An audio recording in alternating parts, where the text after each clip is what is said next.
Bombshell after bombshell today as Donald Trump's birthday letter to Jeffrey Epstein for Epstein's 50th birthday was made public after the Democrats in the House Oversight Committee were able to get to it via a subpoena.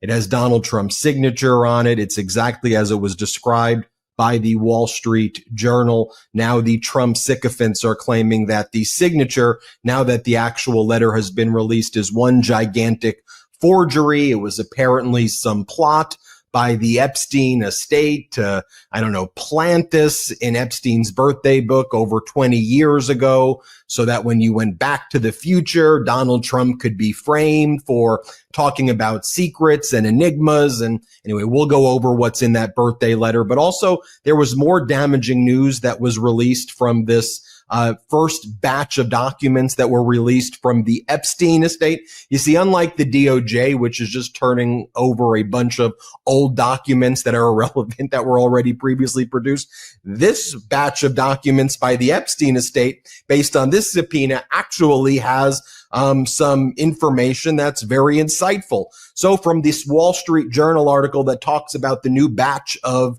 information that was released from Epstein's birthday book, there's a photo of Jeffrey Epstein with a giant novelty check implying something about Trump selling him a woman for $22,500.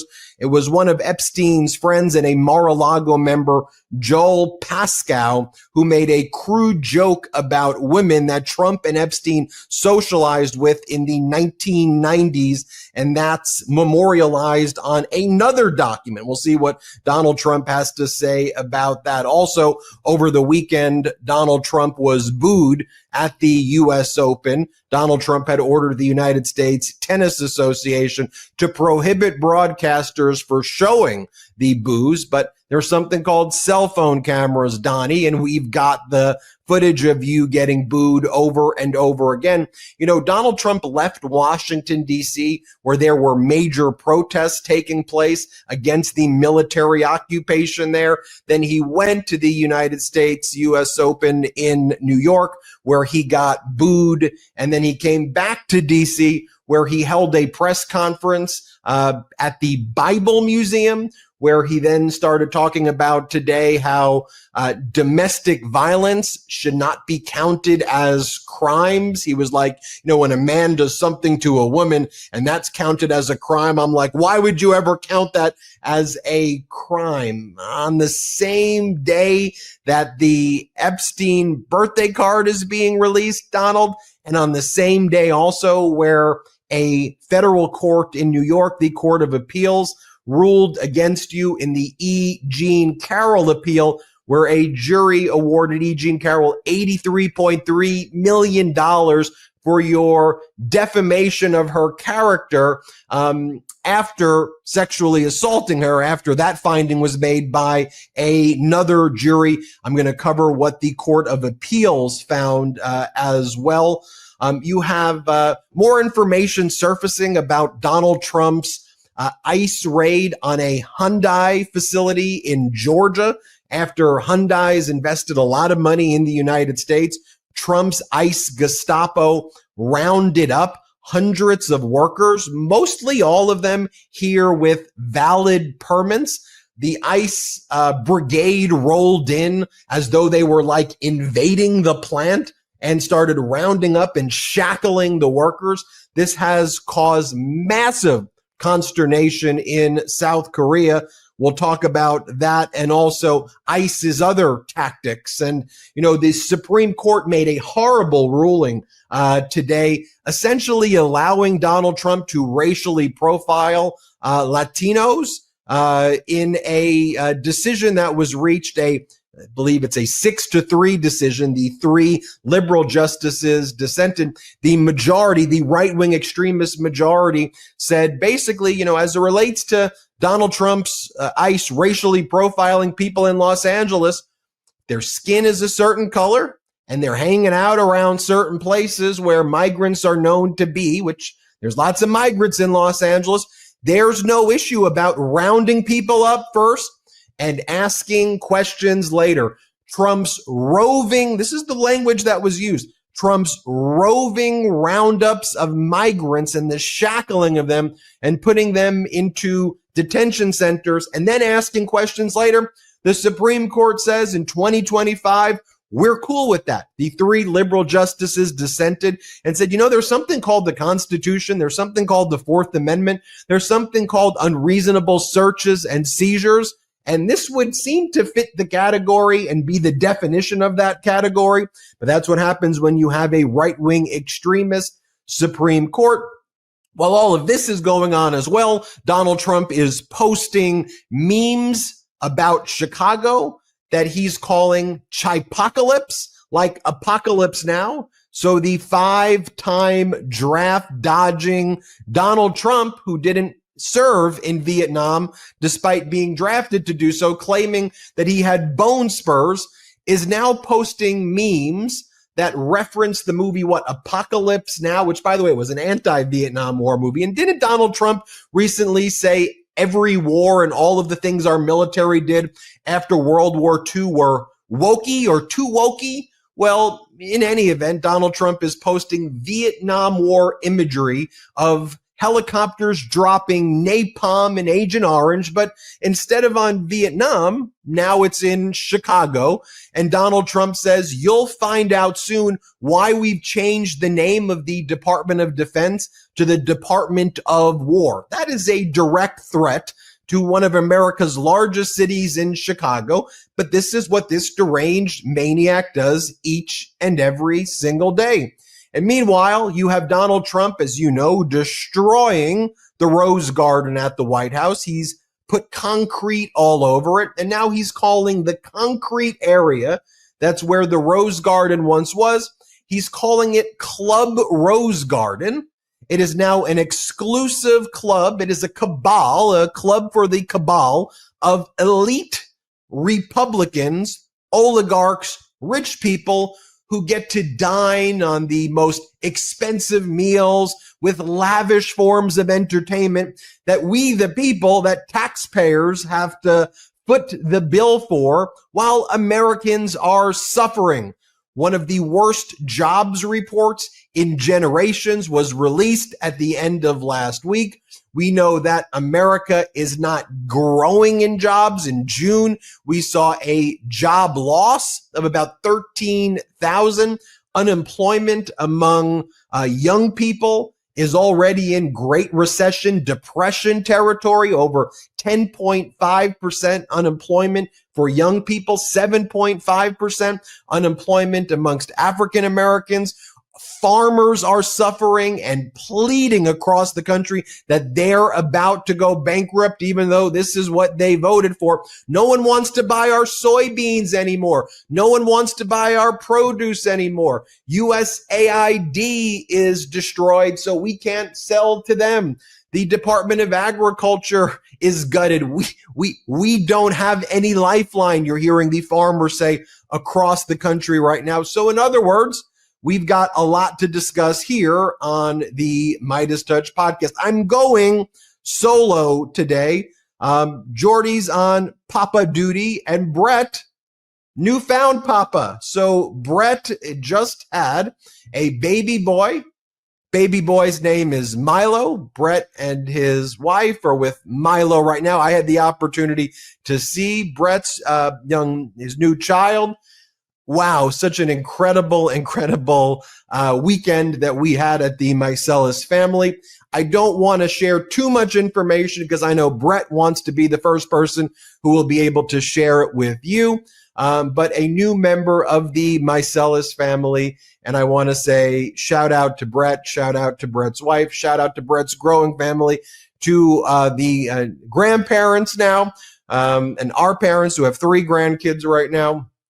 And so it was an incredible thing to be with Brett at the hospital. Brett's now back at his house after a very important weekend for, of course, Brett and for the Meiselas family and for the Meidas Mighty. So let's get into it. We've got a lot to discuss, folks.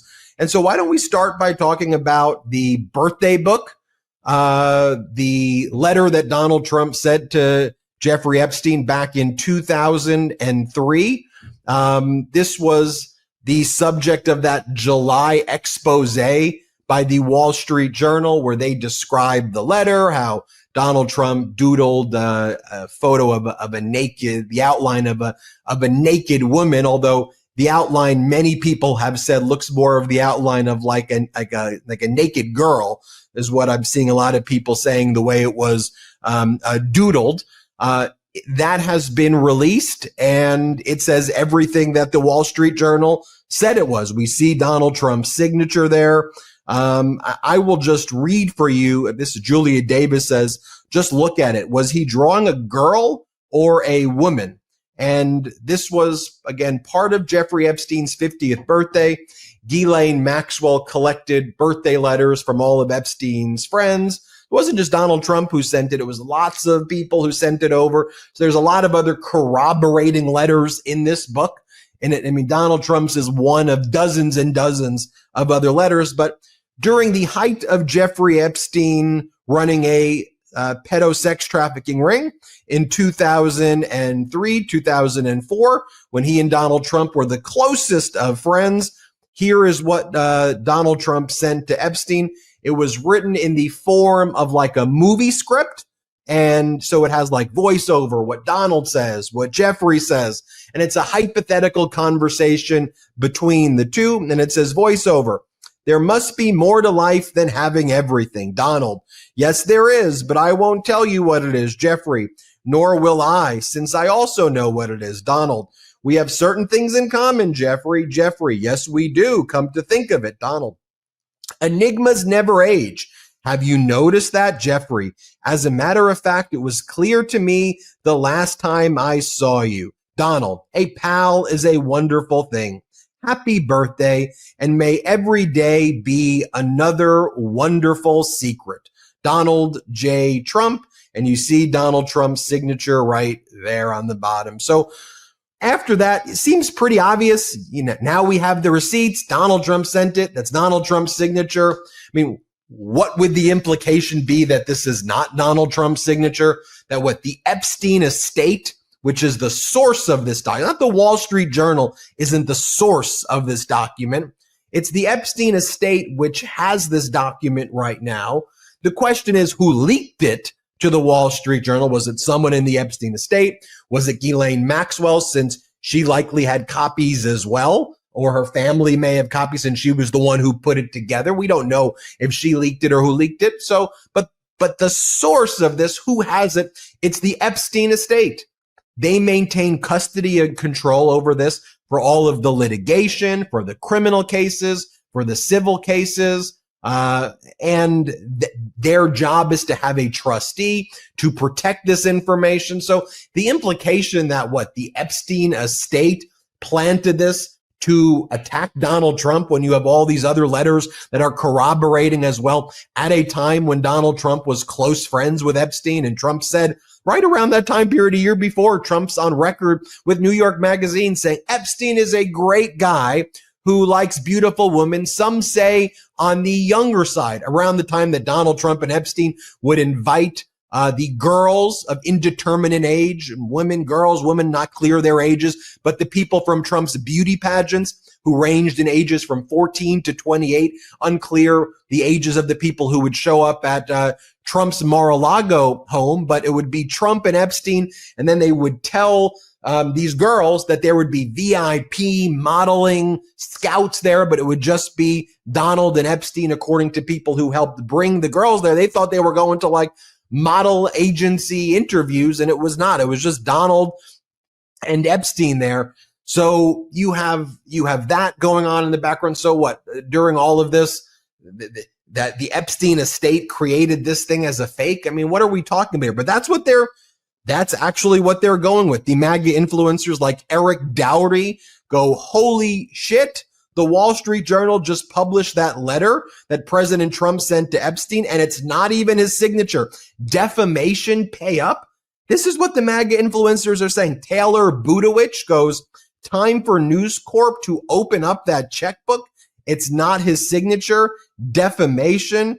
You have Matt Gaetz, who of course has his own situation involving an underage girl, goes, they continue to lie about Donald Trump. defamation in response to some of those other posts. Then you have Donald Trump's press secretary, chief propagandist, Caroline Leavitt, published the latest piece published by the Wall Street Journal. This is what she posted on her social media.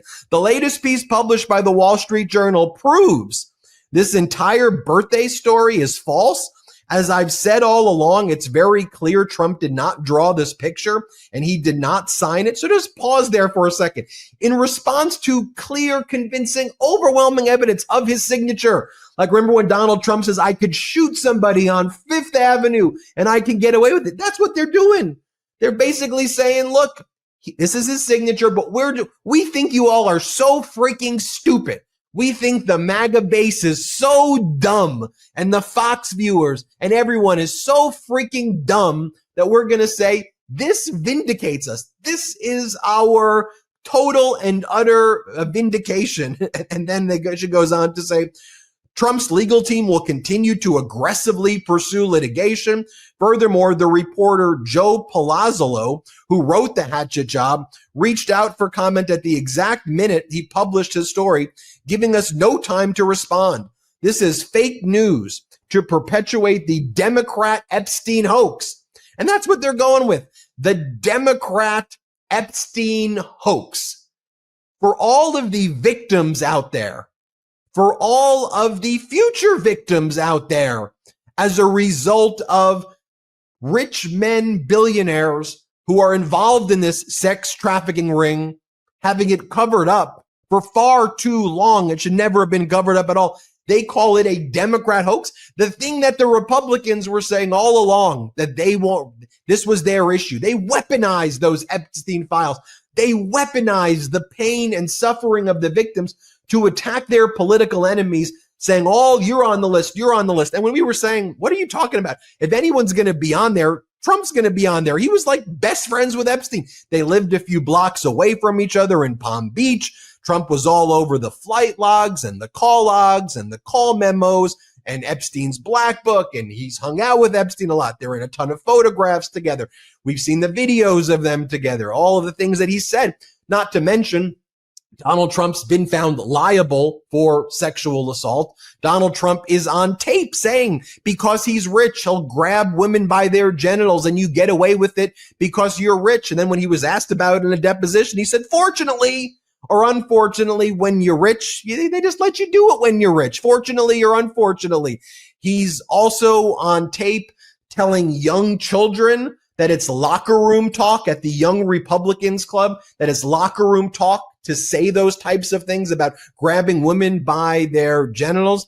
I mean, he is on tape talking about going to beauty pageants and expecting the girls or the women of, depending on their age, naked and looking at them naked. He goes, because when you run the beauty pageants, that's what you can do. There's so much data out there, but Trump was like, it's the Democrats are going to be all of that. And everyone else was like, dude, just release the files.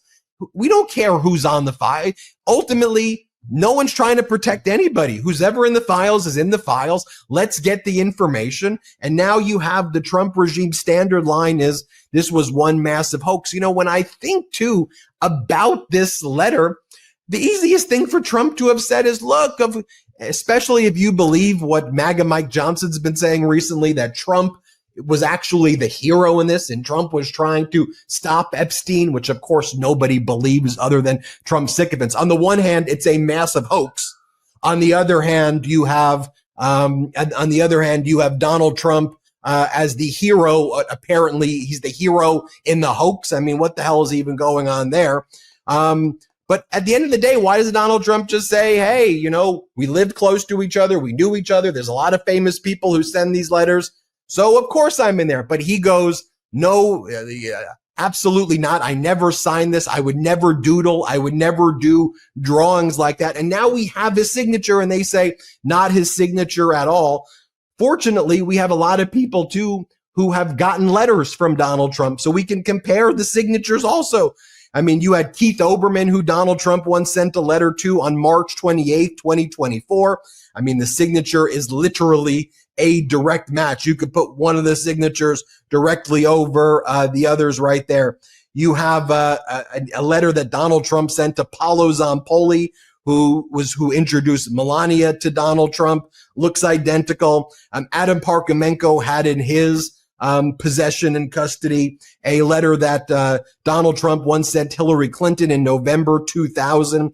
The Honorable Hillary Clinton, congratulations on your well-deserved victory, is what Donald Trump wrote to Hillary Clinton. I know you will do a great job in Washington, and I'm looking forward to having you represent us there for years to come. It's a direct, looks exactly like the signature during that time period.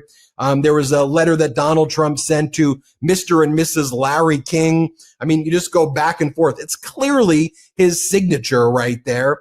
And at the end of the day, this is what MAGA is going with. And that, to me, over and over again, shows you some of the dangers of MAGA in general. Like, why not just say, hey, yes, that's his signature. That's it. We're going to release the files. But they go, nope, this vindicates us. But that's what they do on every issue. The economy can be struggling the way it is now. What does Donald Trump say? We've brought in $17 trillion. And I'm about to invest the $17 trillion. You haven't brought in $1 trillion. You're making up these numbers. The entire GDP of the United States is $29 trillion. Who are you bringing in these $17 trillion from? From the tariffs you've taxed Americans, and that's where you've raised $17 trillion? No, you went to the Middle East, and what do you say? You collected $5 trillion from Middle East countries whose entire GDP is nowhere near that range. What? United Arab Emirates, whose entire annual GDP is $440 billion, somehow gave you trillions of dollars. Did everybody see that video also? Because to me, it's so telling, where you now have these oligarchs who are invited frequently into the White House, like Mark Zuckerberg. And he was caught on a hot mic, Zuckerberg, just admitting that he was making up the numbers about what Meta or Facebook will be investing in the United States. Because when he was there sitting at this table, he was like, they're like, what are you going to invest? He's like, $600 billion. We're going to invest $600 billion.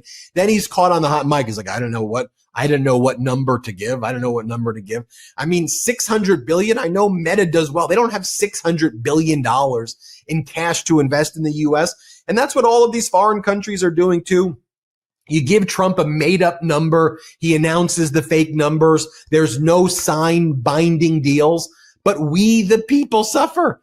And then even when you have a signed letter from Donald Trump to Epstein, not his signature, not everything they do, quite literally everything they do is bad faith. I think we have that Zuckerberg clip. So let me show you that Zuckerberg clip now. Let's play it. How much are you spending, would you say, over the next few years? Oh, gosh. I mean, I think it's probably going to be something like, I don't know, at least $600 billion through 28 in the U.S. Yeah. It's a lot. No, it's significant. That's a lot. Thank you, Mark. It's great to have you. Sorry, I wasn't ready to do it for announcement. He said I wasn't sure what number you wanted to go with. On a hot mic, he said, I wasn't ready for that question. I wasn't sure what number to go with. And then Donald Trump is laughing. They're making up numbers while they screw over we, the people. When we come back, I want to tell you about what else was in that Epstein, that first tranche of documents that were produced by the Epstein estate. Another photo and letter to Epstein from a friend that references Donald Trump. I want to talk about that. I want to talk about Trump's appearance at the Bible Museum. I want to talk about the Supreme Court ruling today, allowing the Trump regime to racially profile Latinos.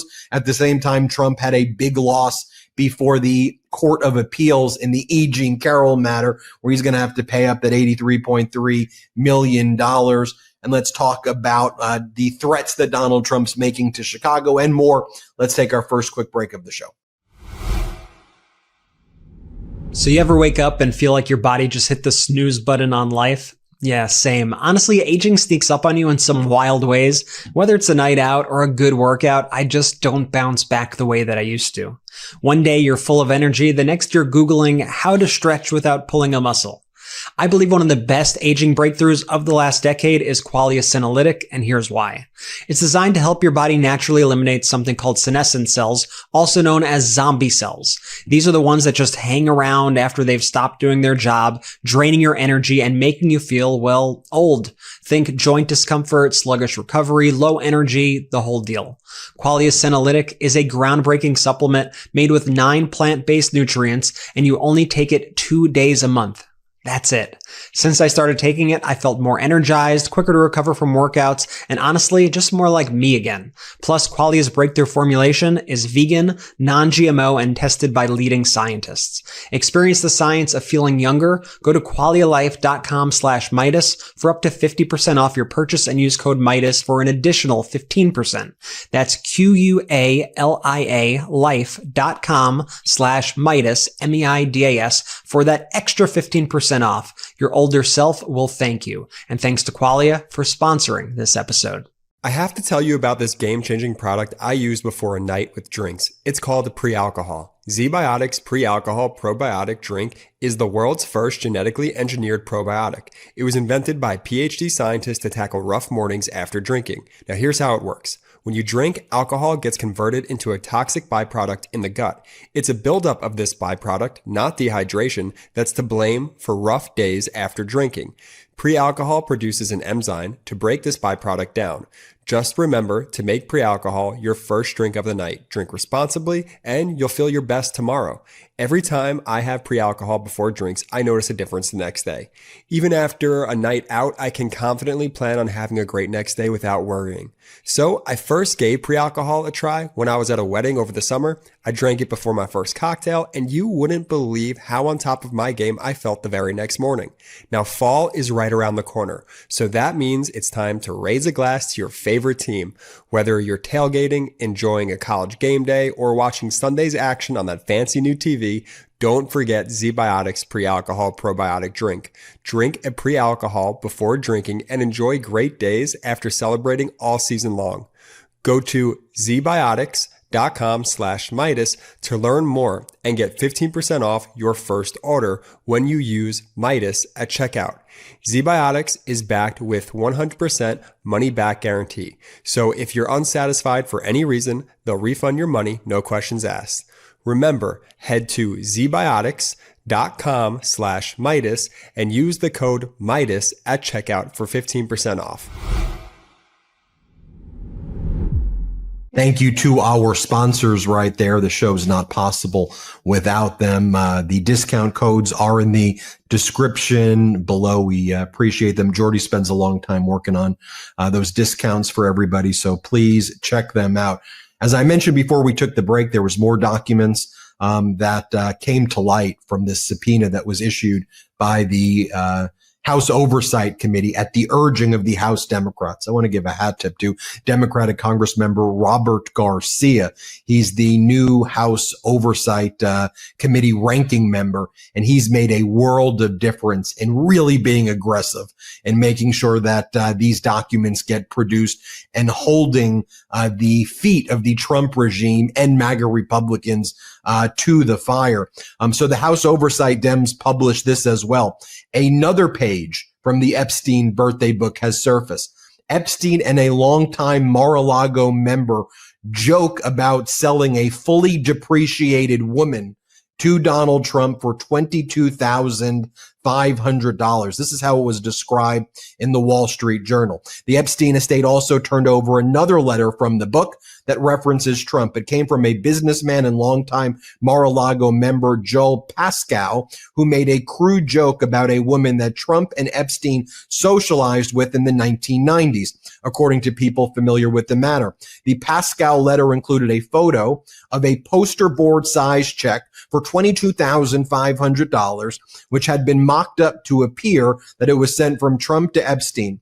Beneath it, a handwritten caption said, "Jeffrey showing early talents with money, plus woman sells fully depreciated," redacted her name, "to Donald Trump for $22,500.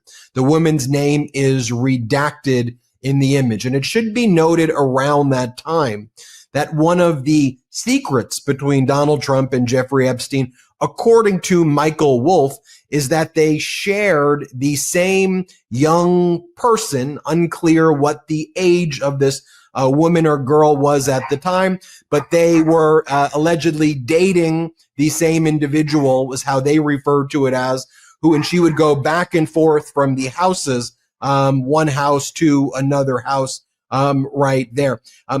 Michael Wolff, by the way, has been appearing a lot on the MeidasTouch network. He's Trump's most prominent biographer. Here's what he discusses about Trump and Epstein sharing a girlfriend before Melania, with the sexual mechanics of how they would do it being unknown. Here, play this clip. The birthday letter that Donald Trump apparently wrote for Jeffrey Epstein's 50th birthday, and this idea that they shared a wonderful secret. What do you think he's referring to? I think that he is referring to the girlfriend that they shared at that point in time, 92, 93. So there was a woman, and as far as I know, she's not underage, but who they literally shared, who literally went back and forth between these two guys. And you have, by the way, that's why Michael Wolff's reporting right now is so important. That's why we bring it to you here on the MeidasTouch Network as well. And hat tip there to the Daily Beast for that one. Just to remind you, when that Wall Street Journal story was written back in July of this summer, you had MAGA Mike Johnson saying how Donald Trump called him, talked about how ridiculous the allegations were in the Wall Street Journal article. This is MAGA Mike on CNBC covering up for Donald Trump. Let's play it. Sirens on drugs, woo, woo, woo, because someone drew in 2003, might have drawn a picture of a body letter before the guy even, all the real info hadn't even been out at that point, I don't think, about this guy.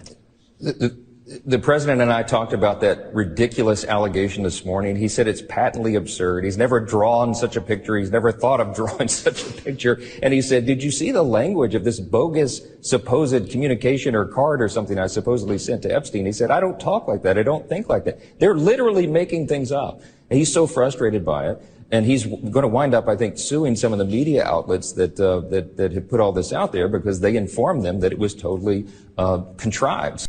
Now, that right there was on CNBC. Okay, that's supposed to be a financial news network.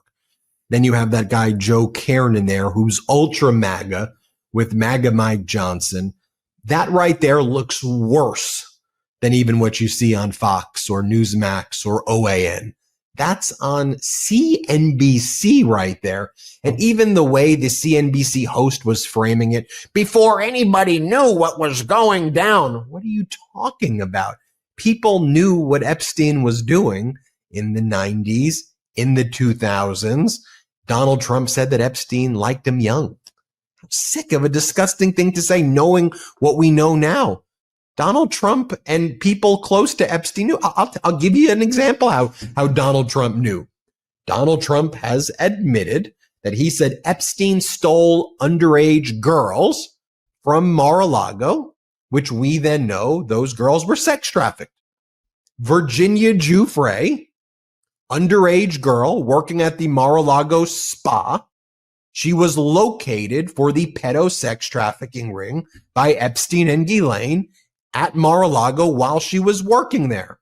And when Trump was asked about that recently, he said that she was stolen, that Epstein almost stole his property, to which Virginia Giuffre's family said, Giuffre, that she's not property. She was a human being. She was a human being who was sex trafficked. By the way, she since died by suicide in Australia after all of the pain and suffering that she's been through in her life. You go through that Ghislaine Maxwell interview that Donald Trump's former defense lawyer and now the number 2 at the DOJ, Todd Blanche, did.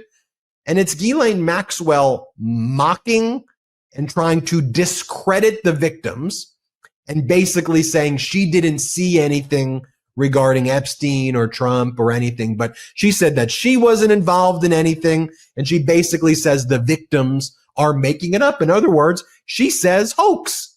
That's what Donald Trump's basically saying right now. And Donald Trump says it's a Democratic hoax. And then the Republicans say Ghislaine has vindicated Donald, the convicted sex trafficker who was sentenced to 20 years and should be rotting in a Tallahassee prison, has vindicated Donald Trump. What the hell is wrong with these people? And frankly, what the hell is wrong with this country?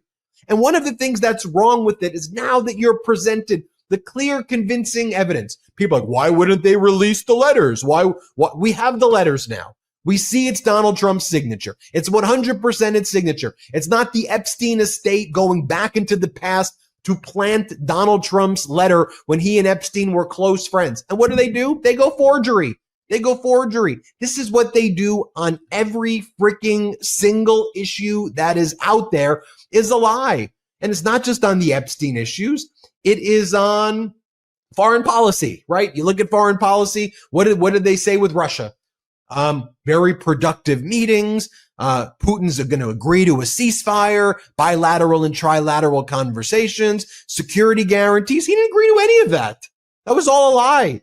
You just bring in Putin so that Putin acts like he's some conquering emperor into Alaska. You let him into the motorcade while he's laughing at the United States. And Sergei Lavrov, his foreign minister, is wearing USSR gear to mock the United States. This is their historical moment to mock America. America looks so weak and pathetic based on what Trump's doing in Alaska. And the same people out there who are saying, oh, this is a forgery of Donald Trump's signature, are saying, look how strong he looks. And I'm like, no, he doesn't look strong. America doesn't look strong. What are you talking about? These are the same people who are getting rid of the scientific experts and the vaccination panels and saying, oh, vaccines are like slavery. And what, are you going to bring back polio and mumps and rubella and measles and the bubonic plague? I mean, what the hell are you doing? These are the people who were telling us windmills and solar energy are all frauds and we need to go back to coal. What are you talking about?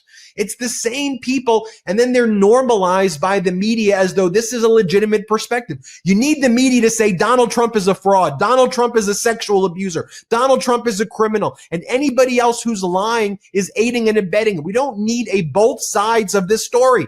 Trump is lying. This was his letters that he sent to Epstein. He's terrified of this, despite the cryptic nature of this letter. Arguably, compared to the stuff that's out there that we hear Donald Trump saying about Epstein before and that we knew about before, this letter seems to be not as bad as the other stuff out there, except for the fact that he clearly must be hiding some real sick and disgusting things when talking about our enigmas, our secrets will remain secrets. They never age, or whatever the hell he's talking about at the time when the pedo sex trafficking ring was taking place. I mean, what is going on there? So then you have that happening today.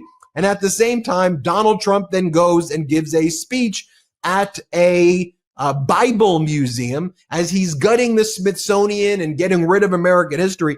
He's at the Bible Museum. And what do you think he talks about at the Bible Museum? What would your guess be? Praising the January 6th insurrectionists and attacking former President Joe Biden and saying Biden was mean to the insurrectionists. Yeah, that's one of the things that he did. Here, play this clip.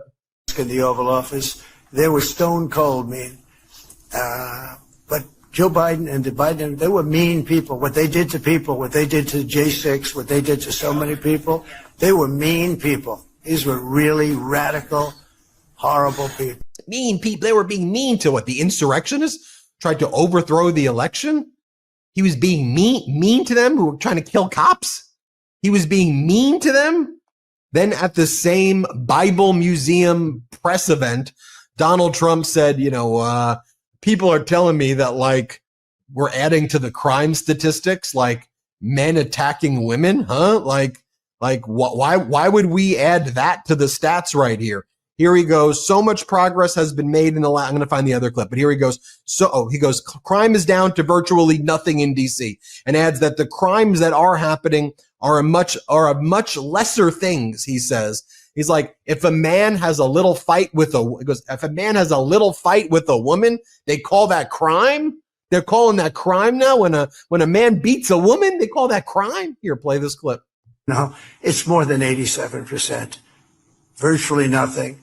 And much lesser things that take place in the home they call crime. They'll do anything they can to find something. If a man has a little fight with the wife, they say this was a crime, see? So now I can't claim 100%. But we are a safe city. You can walk to a restaurant. You can walk to the White House if you work there. You can walk to the Capitol. And even the Democrats say, I can't believe it, but they don't want to admit it, but I can't believe it. We could do the same thing in Chicago, New York, Los Angeles. We did it. We saved Los Angeles. We saved Los Angeles? What are you talking about? You had National Guards people sleeping inside of buildings. They cause more problems than they help. And then they go around the same way. They'll say, oh, that's not Donald Trump's signature. That's a forgery. They go around and Trump claims that he put out the wildfires in Los Angeles. He goes, I turned on a faucet and then the faucet let the water out and I saved LA. That's how he said the first time. Then he goes, I saved him by sending the National Guard in when it was about to erupt into another fire. I said, and he kind of conflates the two stories also because his mind is just complete mush at this point. It was like, what do you mean you turned on a faucet? What are you talking about? After the fires were contained, you emptied 2 billion gallons of water from reservoirs in Northern California onto areas nowhere connected with Southern California and screwed over farmers who are already suffering because of your horrible economic policies that didn't reach Southern California, and the fires were 100% contained. I saved Los Angeles with the National Guard. National Guard were just sleeping on the floor. You remove them from their drug interdiction, doing it the right way, where the National Guard in California is often used to stop drugs from coming in, and it's used very productively and successfully. You remove them from the mission to sleep on a floor in Los Angeles, and then for him to say that he's solved crime, and then which he hasn't, and then say that we shouldn't count domestic violence as a crime. We could play the game. Imagine if Biden said that. Imagine if Obama, imagine if George W. Bush said domestic violence should not be counted as a crime. And Donald, if people are so happy with what you're doing in DC, why were there mass protests over the weekend? Why did tens of thousands of people show up in some of the biggest protests yet in Washington, D.C., saying end the military occupation now? Because no, you're not making the city safer. We do not want military to occupy states and cities in states. That is anti-American. It is frankly unlawful. And that's what Donald Trump is doing. And then the latest threats, of course, are Chipocalypse, or whatever he's calling it right now, where he posted memes this weekend saying, I love the smell of deportations in the morning. Chicago about to find out why it's called the Department of War, to which Governor Newsom writes, the President of the United States is deploying the military onto U.S. streets and using our troops like political pawns. Do not allow yourself to become numb to this. For those listening on audio, you probably have seen the image before, but it's of helicopters like invading the city of Chicago and blowing it up. The Apocalypse Now reference to either napalm or Agent Orange being put all over Chicago is a direct threat to our country. You know, and as I've had we launched Midas Canada recently, and as Charlie Angus said, how could you do a deal with this guy when this is how he treats his own country? When this is how he treats his own cities and states? The third biggest and most productive city, Chicago, is where you're going to attack DC, attack Los Angeles. How do you deal with the guy who is intent on invading American cities to appear and try to be this wannabe fascist or this wannabe dictator? Chipocalypse Now. Could you ever imagine in the United States of America? And then Donald Trump was asked about it. A female reporter asked him a question and said, so what, you going to invade Chicago? Why are you going to war? And he goes, darling, be quiet. He calls her darling. He goes, darling, be quiet. You're second rate, darling. Here, watch this clip of it. That's fake news. When you say that, darling, that's fake news. Well, why would you use the Department of Defense? Listen, be quiet. Listen. You don't listen. You never listen. That's why you're second rate. We're not going to war. We're going to clean up our cities. We're going to clean them up so they don't kill 5 people every weekend. That's not war. That's common sense. That's not war. You're posting an image that says war. You're going to find out why we're calling it the Department of War. And then you get asked a legitimate question. Darling, be quiet, darling? Well, who the hell likes this? What really upsets me a lot also is knowing that position, the presidency, is supposed to be a role model to children. And I think about it as Brett just brought a baby boy into this world. My baby daughter, time flies, already 11 months old, getting ready for her 1-year birthday party. Jordy obviously has a baby boy who's going to be turning 2 before you know it. And I think about all the future generations out there right now. And to think about, be quiet, darling. We're not going to war, darling. You know, as you have him also covering up for a pedo sex trafficking ring. And then you have our financial news, like CNBC has MAGA hosts who are out there fueling the conspiracy, who are aiding and abetting it on financial shows, while we, the people, are the ones who are suffering. It's Americans who are getting hit by this. We know that prices are going up. We know that things are less affordable. We know right now, wherever you go, that lots of people are living paycheck to paycheck, how bad the job market is right now. It's not a golden age at all. When we come back, I want to talk about that. And also, you have like Trump's cabinet getting into like more physical altercations with each other. The whole thing is a freaking mess. I don't know about you, but I want normalcy. I want compassion. I want empathy. I want democracy. Oh, a reminder, subscribe to the MeidasTouch YouTube channel. Please subscribe to our YouTube channel. You can gift memberships to as many people as you can. It's one of the best ways we've grown here. Click the join button and gift as many people memberships. All right, we come back, home stretch of the show. We've got a lot to discuss. We'll be right back after our last quick break of the show. We live in an environment our biology was never designed for. EMFs, artificial light, seed oils, microplastics, endocrine disruptors, chronic stress, these modern assaults disrupt cellular signaling, negatively impacting gut health and accelerating aging. Armra colostrum revives cellular signaling, bolstering our health from within to defend against everyday threats. Colostrum is nature's first whole food with over 400 bioactive nutrients that work at the cellular level to reactivate your body's innate capacity to regenerate and thrive. Ready to reclaim your health? We've worked out a special offer for my audience. Receive 30% off your first subscription order. Go to armra.com/Meidas or enter Meidas to get 30% off your first subscription order. That's armra.com/Meidas. If you're a homeowner, you need to listen to this. In today's AI and cyber world, scammers are stealing home titles and your equity is the target. Now here's how it works. Criminals forge your signature on one document. They use a fake notary stamp, pay a small fee with your county, and just like that, your home title has been transferred out of your name. Then they take out loans using your equity or even sell your property, and you won't even know it's happened. That is until you get a collection or foreclosure notice. So, when's the last time you checked your home title? If your answer is never, you need to do something about it right now. That's why I've partnered with Home Title Lock, so you can find out today if you're already a victim. Use my promo code Meidas at HomeTitleLock.com and you'll get a free title history report and a free trial of their $1 million triple lock protection. That's 24/7 monitoring of your title, urgent alerts to any changes, and if fraud does happen, they'll spend up to $1 million to fix it. Find out why I trust Home Title Lock. Protect yourself like I did.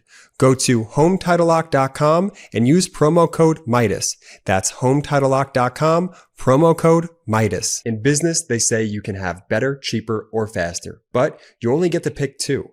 What if you could have all three at the same time? That's exactly what Cohere, Thomson Reuters, and Specialized Bike have since they upgraded to the next generation of cloud, Oracle Cloud Infrastructure.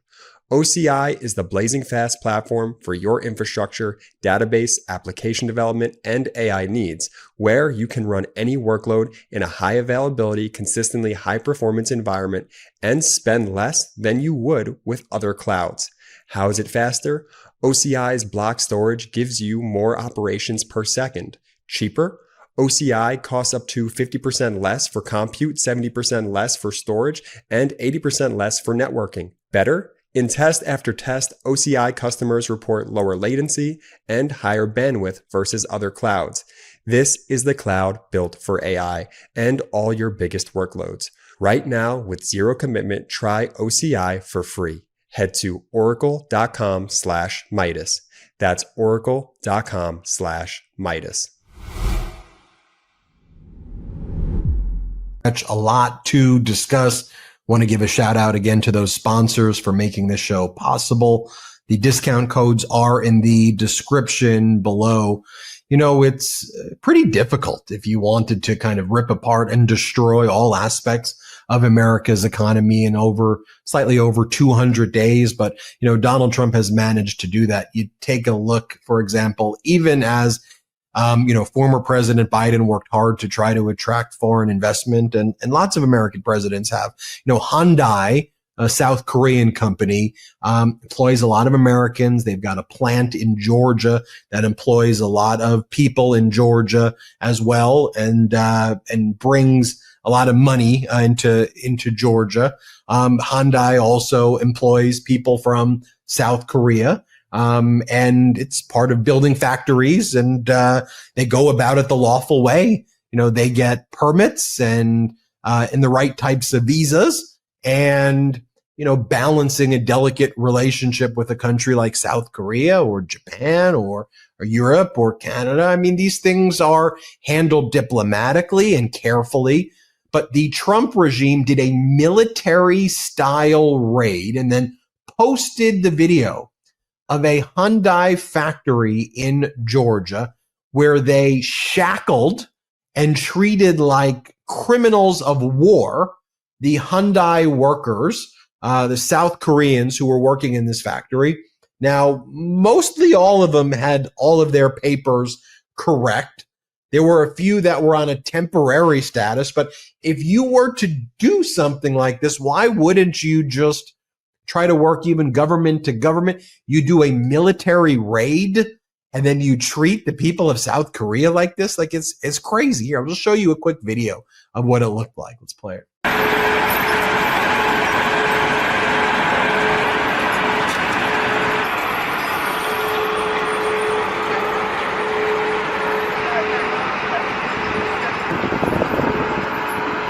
Yeah, and for those on audio, I mean, they were lined up like prisoners of war, shackled together, thrown on a bus, handled aggressively. And then I showed it on one of the morning videos I did, like the raid, which was, you know, again, the ICE produces it like a movie, and they show the tanks going in, and it's like, you're invading a Hyundai factory? Like, you think that makes you look strong, right? At the same time, you have Russia launching the biggest drone strike since the invasion began, right? Russia's biggest drone strike since the invasion began over this past weekend. That's what you got out of the Alaska meeting. Russia killing more innocent Ukrainians. Trump's out there invading Hyundai factories, posting memes about invading Chicago. What were they talking about? A blue tent in Lafayette Park that they didn't like. And, oh, I got this blue tent. I got this blue tent out. Okay, you got, bravo, you got the blue tent out. I mean, what the hell is going on behind the scenes too? We know that these Trump officials are fighting with each other. You know, that guy, Bill Pulte, who runs the Fair Housing Administration, which is basically weaponized to find Trump's political opponents if they've put anything that could be viewed as in error on their mortgage documents, and they only go after Trump's enemies. And so if you claim a primary residence twice, they go mortgage fraud, felony, we're going after you. You need to resign immediately. And meanwhile, you have like 20% of the Trump cabinet having done the same thing. You have Bill Pulte's family doing the same. Like it's just checking the box on those forms that you do. But that's how Bill Pulte is using the Fair Housing Administration. Anyway, you had the Treasury Secretary, Scott Bessent, saying to him, F you, I hear you're talking bad about me. I'm going to whoop your effing ass at a MAGA influencer birthday party that took place last week. And then Bill Pulte is like, what are you going to do? Come outside. I'm going to whoop your effing ass. I'm going to beat your effing ass. And this is apparently Treasury Secretary Scott Bessent's MO. He did this with Elon Musk as well. There was many speculated that he actually physically hit Elon Musk when Elon Musk looked beat up and bruised, and Elon Musk responded in response to the story about Bessent saying that he was going to beat Pulte. But this just shows you the utter dysfunction. Like this is not how people behave in civilized society. But this is how you behave in MAGA dystopia world, where you would think, let me destroy the Rose Garden and call it Club Rose Garden for the elites. So while they're dining on their caviar and their expensive steak and whatever the hell they're doing that we're paying for, that's coming from the taxpayers. What's going on with our economy? Well, we talked about the jobs report from last week. You know, it was one of the worst jobs reports in generations, and it's not getting better anytime soon. This looks like the beginning of worse job reports, not like the end of something. And you had with former President Biden creating massive job growth. Now we're going in the opposite direction as Trump's trade war against the world has been disastrous. The uncertainty in the business community that Donald Trump has created was disastrous. But the Trump regime can't even get their lies straight, right? Like when it comes to Epstein, on the one hand, you have Trump saying it's a massive hoax. But then you've got MAGA Mike Johnson saying that Trump was the informant who told on Epstein. Trump's the hero, but he doesn't want the documents to be released to show that he's the hero. How is he the hero in the hoax? That doesn't make sense, but it doesn't have to make sense. They just throw anything against the wall. They have no shame. All they want is power. And what they want to do is just discourage you and overwhelm you with a bunch of crap. Like, I just can't deal with this anymore. Just do whatever you want. And that's the relentless nature of their fascism, to try to bulldoze you over with their relentless nature of crap, because it's hard to process the conflicting lies that are so ridiculous that you just want to say, come on, nobody can believe this. But you have to fight back against these maniacs. Otherwise, they just keep it coming. You know how Trump lies about turning on a faucet and releasing the water into southern Los Angeles?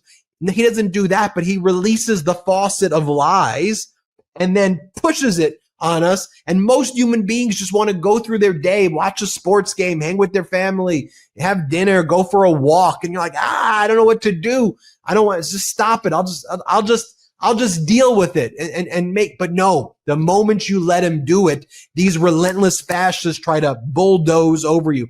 So that's an example of, like, they say Trump says it's a hoax. MAGA Mike says he's the informant and he's the hero.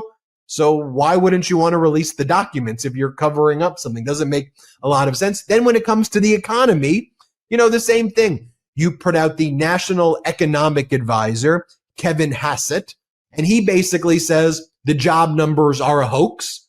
Can't believe them. They're politicized. We don't believe the job numbers. Then you have Treasury Secretary Scott Bessent spinning another story and saying, nope, job numbers are terrible. It is the fault of Jerome Powell, the chairman of the Federal Reserve. So let me show you those two examples. This weekend, here was Kevin Hassett saying that the numbers of the Bureau and Labor Statistics, even after they fired the nonpartisan former head, because they didn't like the previous month's numbers, they're saying we can't trust it right now. Here, play this clip. Out the forms and sending in the because surveys. Last month, the president fired the head of the Bureau of Labor Statistics, suggesting there was political bias, not just what you're talking about, which is a very technical issue on how data is collected and crunched. Did you fix the political bias? Or Well, there are patterns in the data that look like political bias, but they could be accidental, and that's why we need to get a new set of eyes in there to make sure that things are more transparent. Got it. So they're saying, oh, it's a hoax. It's not real. We can't rely on the data. That's what he says. But then you have Treasury Secretary Scott Bessent says Trump was right again about the Federal Reserve. They were too late. And that's why the job numbers were really bad. So the numbers are accurate. That's why we are going to blame the Federal Reserve Chairman, Jerome Powell. Here, play this clip.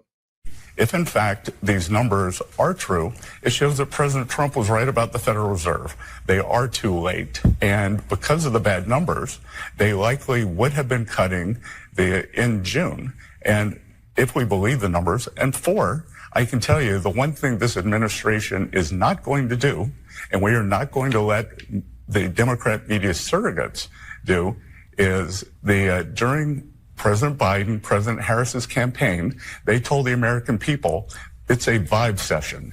You don't understand how good you have it. President Trump was elected for change. I remember all the Nobel laureates predicting exactly what is happening now when it comes to inflation and job numbers. And I don't think the Nobel laureates who predicted what was going to happen if Trump implemented his plans even recognized how haphazardly he would do it. Donald Trump is angry and gets mad at Brazil because of the criminal prosecution against their former insurrectionist president, 50% tariffs. Donald Trump gets mad at India because Prime Minister Modi doesn't nominate Donald Trump for a Nobel Peace Prize because Trump did not stop the India-Pakistan war and Modi was not going to agree to the lie that Donald Trump stopped the India and Pakistan war. India gets 50% tariffs. The way Donald Trump has treated Canada so viciously, the way Donald Trump has arbitrarily and capriciously attacked other countries, all of this was actually very predictable. And then even when we saw the signs of inflation starting to rise in July, what were people like Treasury Secretary Bessent and J.D. Vance and everyone saying, all these economists got it wrong. We're doing great. There is no inflation. We proved them wrong. We were like, what are you talking about? Inflation is rising. People know when you leave your house that you're paying more now than you were a year ago. And the whole promise was on day one, things were going to get better. And now what the Trump regime said at the end of last week, just to remind you, I covered this a lot on the MeidasTouch various shows that I did, is Trump says the first time that the numbers may start looking good, 2027, he says. And the number, not 2026. He goes, it's going to take about 2 years. So why 2 years, though? Well, this is what con artists do. This is what Ponzi schemers do. They have to stretch out the fraud over and over again. That is what, just think about a classic Ponzi scheme, like a Bernie Madoff. You go, I want my money back. Can you I gave you money. You said I've got positive returns. Can I have it? What do you think they say? Like the Bernie Madoffs and the con artists who engage in Ponzi schemes. Give me 2 more weeks. Give me 4 more weeks. Give me 2 more weeks. Give me 1 month. Just give me 6 more months and I got you. That's what they say. Why do they say that? Because they're trying to utilize that time to rob more from Peter to pay Paul to keep the scheme going over. That's the 2 weeks. The 2 weeks is let me either find new people to blame in those 2 weeks or let me take from one side to bring to the other side and to try to deal with things in those 2 weeks period, 2 weeks, 3 weeks. So now he extends the timeline to 2027. You have a midterm elections that's going to be happening. It seems that people are very energized against the regime right now. So what's the next hustle? What's in 20? You blame everything on Jerome Powell. And then when this presidency is viewed as the biggest failure in history, what do? They go in Dr. Fauci mode on steroids. We had it perfect. Remember when I said golden age? Things were trending in the right direction. And then Democrats launched all of these investigations at Russia. And I would have had it. I was right there. And now I got screwed. We were about to do it. That's what Ponzi schemers do. Democrats better be effective messengers because they didn't do a great job last time on the messaging to show the American people that they were the firefighters and Trump and MAGA was the arsonist who created the problems. You have to message now and have both the Governor Gavin Newsom and Pritzker in your face approach. And I think Newsom has really mastered that. And then you also have to be talking to people in those town hall settings, the way we see Bernie Sanders doing in his Fight the Oligarchy tour. You have to kind of marry those two things as a messenger together in order to fight back against the regime and the oligarchy that turned on that faucet of constant lies over and over again. Now, I want to mention as well those court updates. First, a good court update, then a bad court update. The good court update, the Court of Appeals has ruled against Donald Trump in the E. Jean Carroll additional case. Remember, they ruled against him in the first case. This was the defamation case that he defamed his sexual assault victim by saying that basically she was engaging in a hoax. And a jury found him liable. Alina Habba was the lawyer in that case. Trump was hit with an $83.3 million verdict. That was upheld on appeal. Remember, Trump had to post the bond for that.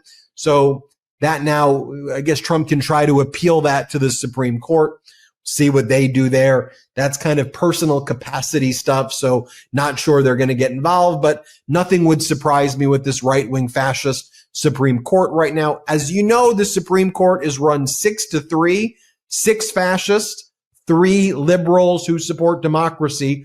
It's made up of 9 people. You need to know the composition. So, you know, it's usually the 3 liberals who are in the dissent saying, what the hell are you doing? And it's usually the 6 fascists who are saying, Donald, do whatever you want. The way the Supreme Court's been giving Donald Trump everything they want is they actually don't address the merits of cases.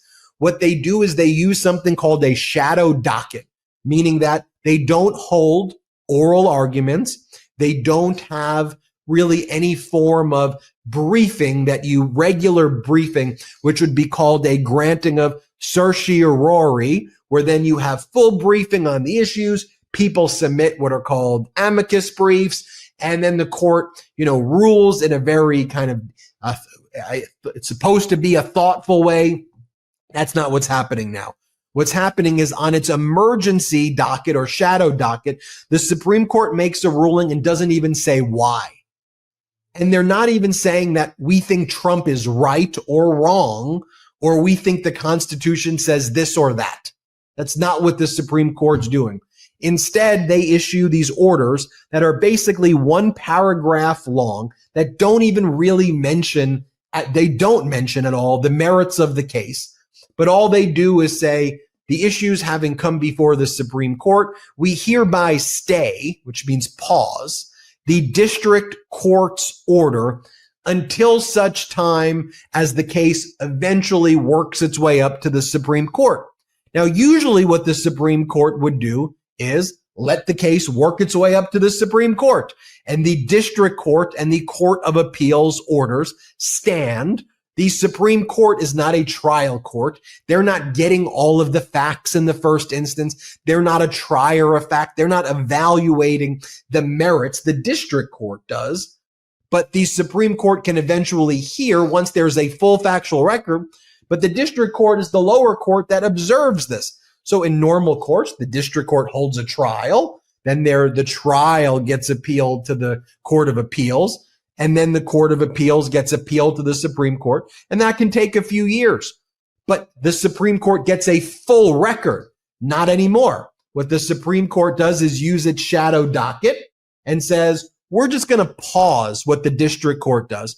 And what the district court's doing in all of these cases is pausing or staying or stopping what the Trump regime is doing that the district court deems as unlawful. So by the Supreme Court pausing the district court, that means they're allowing the Trump conduct to continue until such time as the case works its way back up to the Supreme Court, which for the Supreme Court, they know that's going to be after the Trump regime is over. So they want to try to game this to coast by after giving Trump absolute immunity to let him do what he wants, but then 4 years from now, make rulings that I think will then clamp down on the executive branch power if and when you have a Democratic president. You see, that's the hustle of what they're doing. That's why they don't rule on the merits. They pause the district court. They know it'll take about 4 years to get back up. And then they're going to make these rulings. You see,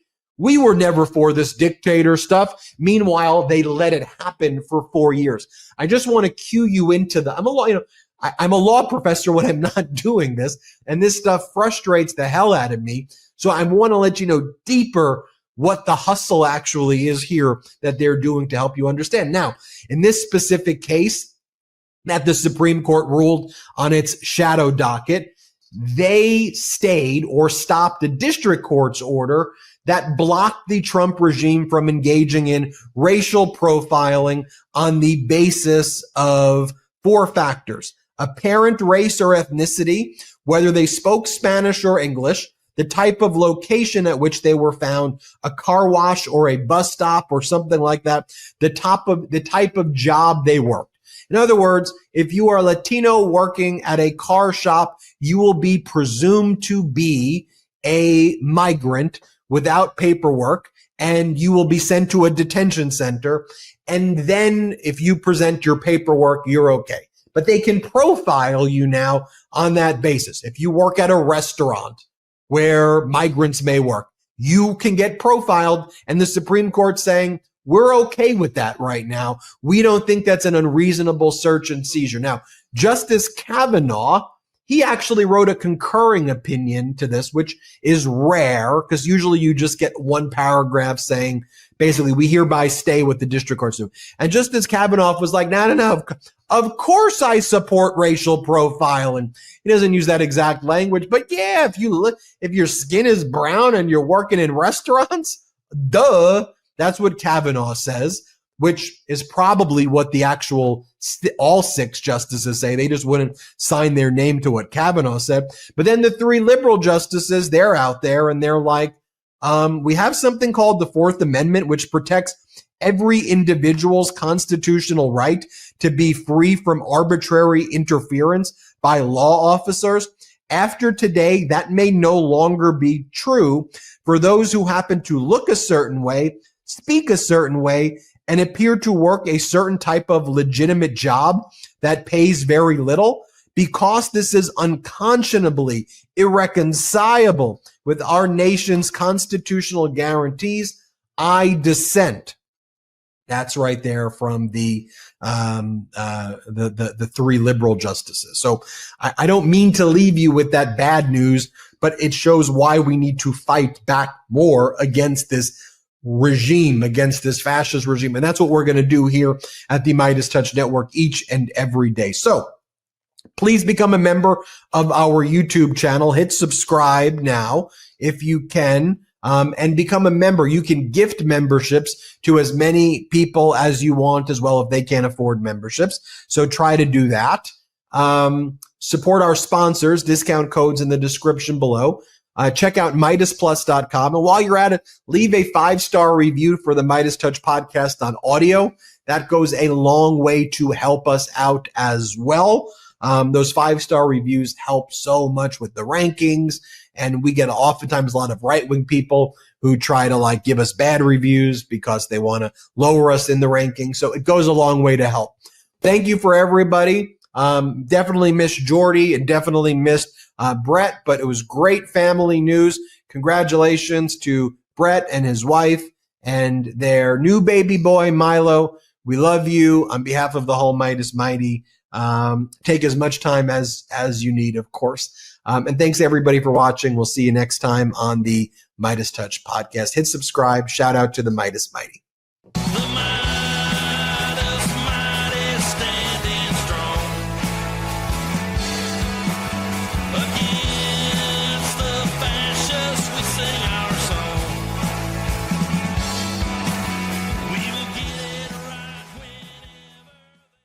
Want to stay plugged in? Become a subscriber to our Substack at MeidasPlus.com. You'll get daily recaps from Ron Filipkowski, ad-free episodes of our podcast, and more exclusive content only available at MeidasPlus.com.